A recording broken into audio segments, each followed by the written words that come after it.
तो मैम अब नंबर 3 की बात करें तो नंबर 3 इटसेल्फ गुरु का नंबर है ना जी।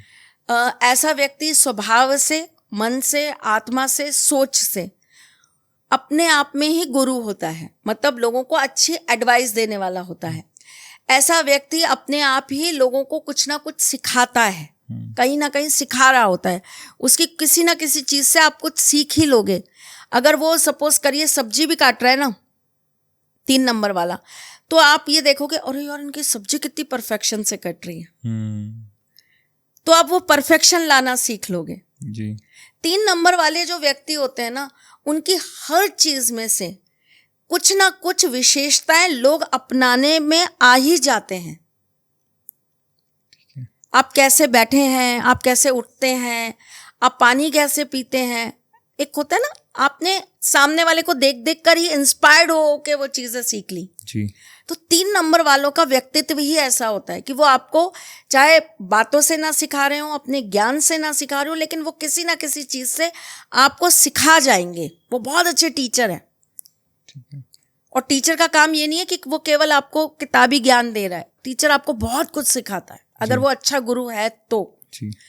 तो 3 नंबर वाले वैसे ही बहुत जागृत लोग होते हैं, थॉट्स बहुत पॉजिटिव रहती हैं ऐसे लोगों की। ऐसे लोगों के मुंह से आप बहुत जल्दी ना नहीं सुनेंगे किसी काम के लिए।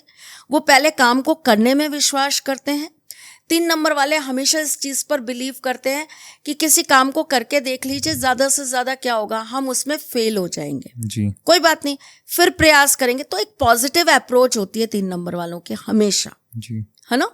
और ऐसे लोग जो है वो ईश्वर के बहुत करीब होते हैं। उनके अंदर ना कहीं आप उनकी बातों में, कहीं ना कहीं उनकी हर चीज में ये जरूर महसूस करेंगे कि वो ये जरूर बोलेंगे, हम तो अपना कर्म करते हैं, बाकी ठाकुर जी देख लेंगे।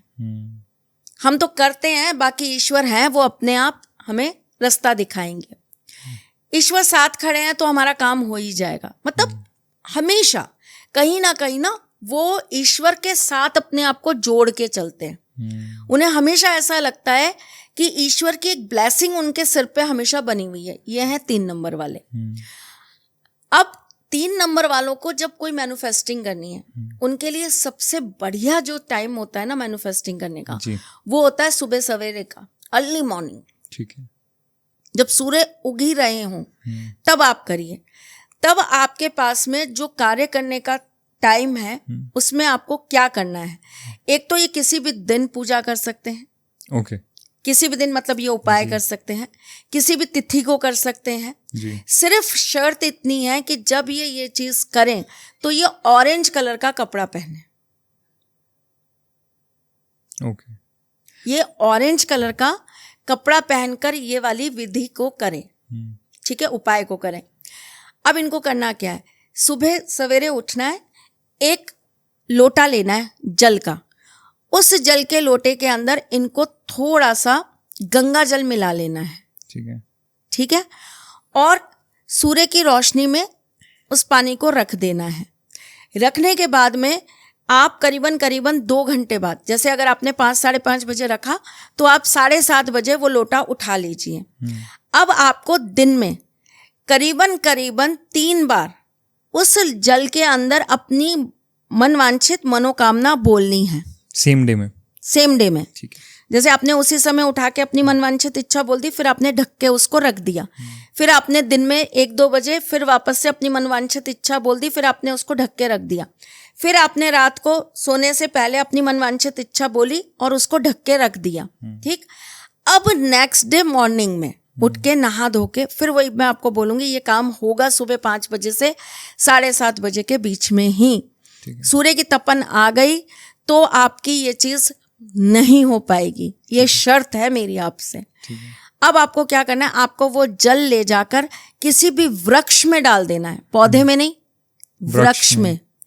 एक ऐसा पेड़ जो काफी बड़ा हो चुका हो, है ना, और जिसको बहुत साल हो गए हों। अब ये मैं कैसा कनेक्शन जोड़ रही हूं आपका, मैं ये कनेक्शन जोड़ रही हूं भूमि से जल, जल से प्रकृति। एक गुरु के पास होता क्या है, ईश्वर, आत्मा, समर्पण। तीनों चीजों का कनेक्शन आ गया आपका। जी। आप ये चीज लगातार 11 दिन करके देखिए, आपको इसका बेहतरीन रिजल्ट मिलेगा। अब कुछ लोगों के क्वेश्चंस ये आएंगे कि भाई वो लोटा का जल हम डालने जा रहे हैं तो क्या हमें नया जल वापस से वो काम करके रख देना है? तो हाँ, रख देना है। ओके। आप पहले नया जल रखेंगे और फिर आपका जो पुराना जल है वो जरूरी नहीं आप लोटे में ही जाके चढ़ा के आए, वो आप ग्लास में भी ले जा सकते हैं, वो आप किसी और पात्र में भी ले जा सकते हैं, है ना। तो आप नया जल पहले लोटे में रख देंगे, फिर पुराना जल जो है वो ले जाकर आप पेड़ में चढ़ा देंगे। और ये कितने वक्त तक करना होगा? 11 दिन तक। 11 दिन तक। किसी भी दिन से शुरू करें, छूट है? गुरु वालों को सब चीजों की छूट है भाई, उनके ऊपर स्वयं ईश्वर का आशीर्वाद है जी। तो वो किसी चीज में बंध ही नहीं सकते। उनको कौन बांधेगा जिसको ईश्वर ने बांध लिया। बिल्कुल बिल्कुल।